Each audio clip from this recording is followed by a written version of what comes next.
saja serang.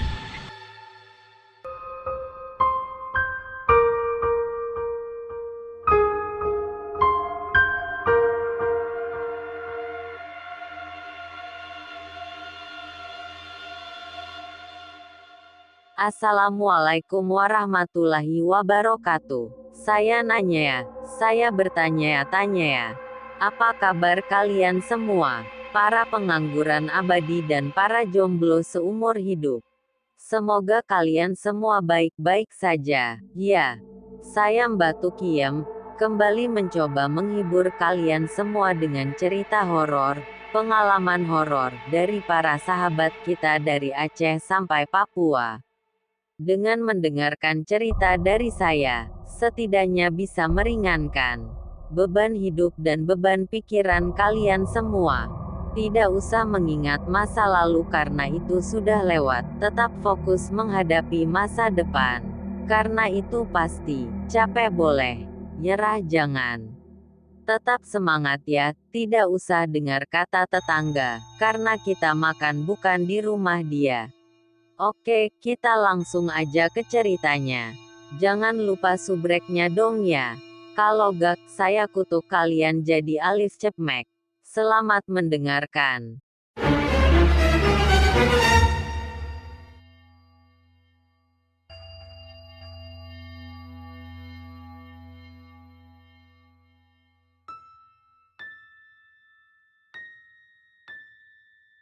Cerita pertama, Ditindih Genderuwo.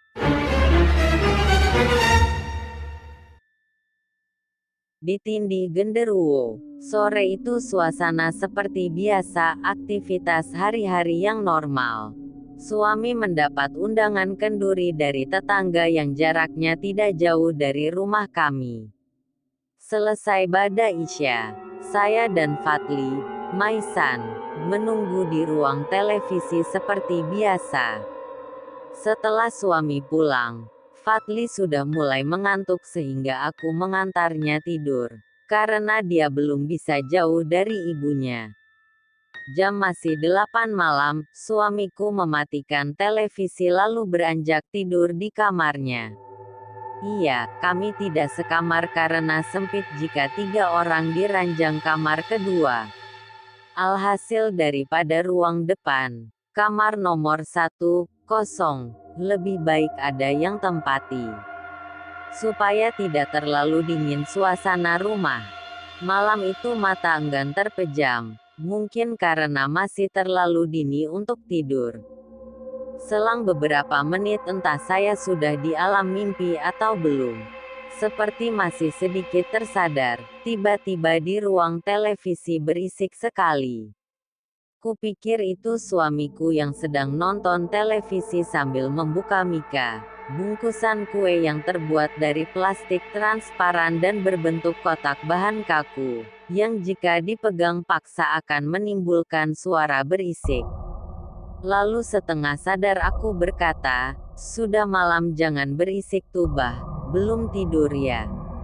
Kataku memanggil suamiku, terus seperti ada yang membuka gorden, penutup dari kain. Pintu kamarku terbuka sedikit. Dengan suara berisik dari Mika yang masuk ke kamarku, serta seperti bentuk badan suamiku masuk ke kamar. Saya tidak melihat wajahnya namun tubuh itu hitam seperti bayangan. Dia mendekat dan berkata, "Ada apa dek?" Katanya seolah ingin memperjelas ucapanku. Tapi saya heran antara sadar atau tidak, antara sedang tidur dan terbangun. Aku berkata, "Kok belum tidur?" Lalu bayangan itu tiba-tiba menyentuh tanganku sambil berkata, "Apa mau saya temani?" Katanya. Kupikir itu suamiku sungguhan. Jadi saya tidak berpikir apa-apa. Tiba-tiba pipiku seperti dicium. Dan itu terasa seperti nyata. Tapi seketika dia akan menindihku, tiba-tiba badanku terasa berat. Aku berusaha mengalihkan tubuh itu tapi seluruh badanku tidak bisa bergerak. Aku mulai merasa ini bukan suamiku. Lalu aku berteriak sekuat tenaga. Tapi suaraku tidak didengar siapapun. Aku berusaha bangun tapi tidak bisa, ku baca ayat-ayat pendek sebisaku juga belum bisa bergerak. Akhirnya aku baca ayat kursi dan ku keraskan suaraku.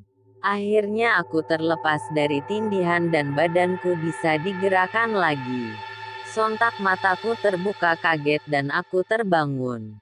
Sambil berucap syukur dan sedikit trauma. Tapi rasa ciuman di pipi masih terasa nyata, itulah yang membuatku trauma. Dan itu terakhir kalinya aku mengalami tindihan di rumah itu. Keesokan harinya aku bercerita kepada suamiku. Dan suamiku bilang, "Ih, mengerikan amat," katanya, sambil merinding. Lalu aku cerita ke teman-temanku. Dan salah satu ibu-ibu yang berusia lansia bilang padaku katanya itu sosok genderuwo. Karena ciri-ciri yang kusebutkan mirip dengan sosok itu. Katanya dia bisa berubah seperti siapa saja dan akan mengganggu wanita yang disukainya. Dalam pikirku, masa iya genderuwo itu suka padaku? Dalam hati. Tapi sekarang saya bebas dari dia. Terima kasih ya Allah. Seminggu ciuman itu masih terasa, masih trauma yang mendalam kejadian itu.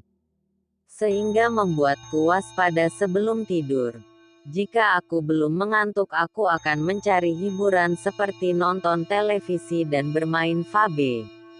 Dan akan tidur jika sudah benar-benar mengantuk. Karena jika aku memaksa tidur, pasti sering tindihan. Tapi sekarang sudah berakhir, sekian.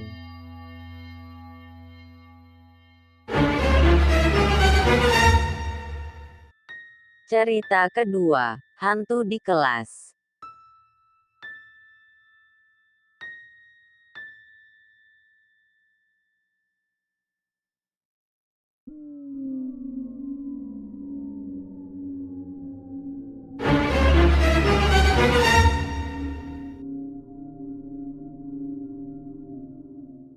Hantu di kelas. Begitu indah ciptaannya. Saya tertegun melihat indahnya langit yang dihijabi oleh awan yang begitu mempesona berwarna biru dan berbentuk seperti kumpulan ombak-ombak di laut. Saat itu saya sedang berjalan dekat pematang sawah. Sambil berjalan saya membaca novel dan sejenak saya teringat tentang apa yang saya lihat tadi di sekolah. Ketika saya berada di sekolah kira-kira setengah jam yang lalu.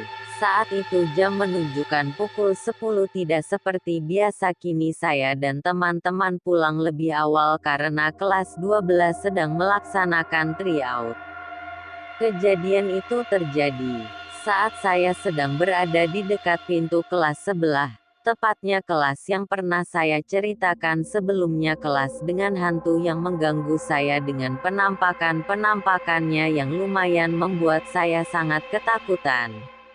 Sambil menunggu teman yang sedang mengambil barang yang sempat tertinggal di dalam kelas tersebut, saya merasa ada yang aneh.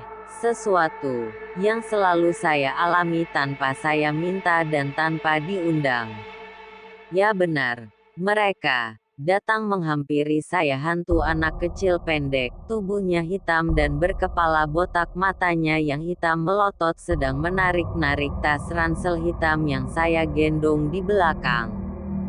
Saat itu tas yang saya gendong terasa sedikit berat. Karena saya sudah tidak tahan lagi saat itu saya pun menengok dan memegang tas tersebut. Astagfirullah, kataku dengan harapan hantu itu pergi dan alhamdulillah hantu anak kecil itu pun pergi. Sebenarnya tidak hanya sekali gangguan-gangguan tersebut terjadi tapi berulang kali.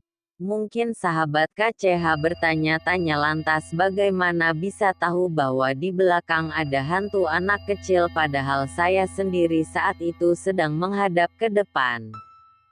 Jadi begini, entah bagaimana saya melihat hantu itu tanpa saya menengok ke belakang, saya merasa melihat dia dengan jelas dari arah depan, Memang saya selalu melihat mereka.